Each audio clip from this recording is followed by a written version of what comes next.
Hello there, fellow YouTubers. Daddy-O here from Dadventure TV. I just demoed today a Santa Cruz Hightower LT. The LT is the long travel version. It has 150 mil travel on the fork and in the rear. It's a 29er wheel. It's set up as a 1x with the Eagle, the SRAM Eagle cassette in the rear and derailleur. Had guide R brakes, and let me think what else.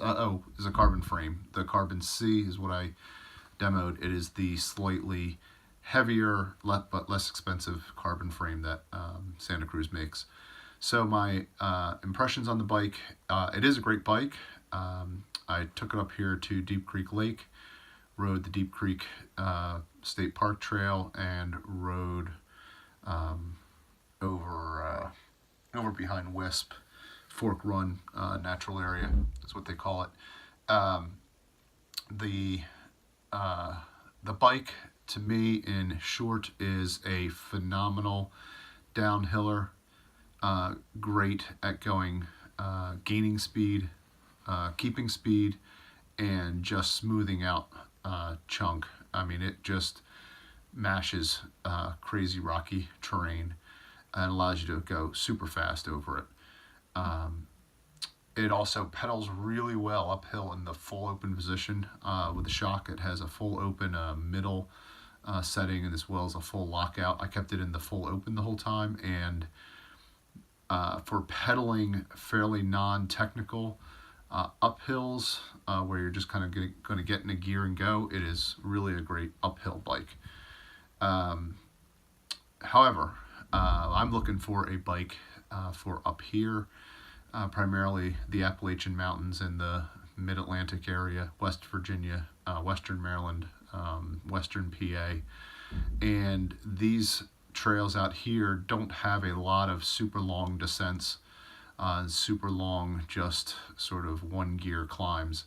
The trails out here tend to be super rocky, very technical. Short descents followed by perhaps a turn at the end, or a short burner uphill. A lot of times the ascents have rocks, pretty big chunk in them. An example is this.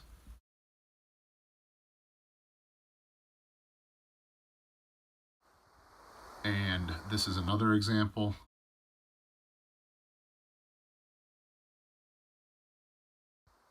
And finally, here's a little video of a rock drop, which is pretty much just kind of normal part of the trail.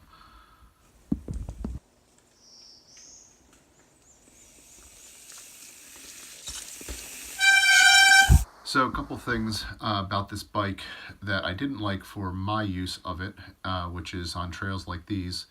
That is, as I said, the real benefit of this bike is it gains speed and keeps its speed, and I felt like most of the times I really couldn't use that because the downhills just aren't long enough for me to really just truly use that speed. I did do one sort of fire road downhill coming back that was pretty chunky, probably, I don't know, 6-7 inch rocks kind of going over the whole way. And it did have a couple climbs also on that. On that, it was awesome. I mean, if that was primarily what I did, it'd be great. Bike parks, I bet, with a lot of downhills like that, and where you're just going to ride the lift to the top, or you're going to shuttle if you do a lot of shuttling to the top and just downhilling, man, this bike is great. It flies. But if we're having to pedal to the top over really technical rocks, found I got a lot of pedal strikes. I couldn't pedal when I was cresting a rock, which I'm used to being able to do. So that took a little bit of adjustment to my riding style. But I do have to say that it definitely created a lot of pedal strikes. I had to think about my pedal stroke more than I usually do. So I found the low bottom bracket was creating a lot of pedal strikes. I didn't like the 1x system, I have to admit. This is my first time riding it, but 2 days now, and about probably, I don't know, 20 miles under my belt. And The 1x was making me get off and walk the bike. I had to do hike a bike more than I would have if I'd had a 2x. That even with the Eagle, that top gear or that lowest gear isn't low enough to allow me to spin up super fast when I've got a real steep, short ascent coming that I can see to go into it. The other thing is with the rocks, some of those rock gardens, like in those pictures that I just showed you, those are actually uphill, and even the lowest gear in the Eagle is just not low enough to get over some of those. So I was hiking a bike where I know if I'd had the 2x system that I would have been able to get over them. And I know that because I've gotten over them with my hardtail, and that's a 3x. But I know when I've got that low chain gear, I can get over some of them. So even with the suspension and the rear, I was still able to get over some things with my hardtail that I couldn't with this on the climbs. So wasn't real great on the real rocky, technical climbs, and on trails where the downhills just aren't that long and you have to lose a lot of speed at the end because there's either turns or immediate uphills. Again, the real benefit of this bike, what this bike is made to do, which is gain and keep speed, I couldn't use the benefit of it. So I think I am probably going to be looking for something else. I still have some Santa Cruz bikes to try. I'm going to try the Bronson. I'm going to try the 5010. I think I'm more interested probably in a 27.5 bike. It's actually kind of what I started out looking at anyway, but they had this to demo this weekend, so I took it. Also interested in the Scott Genius, the Trek Remedy.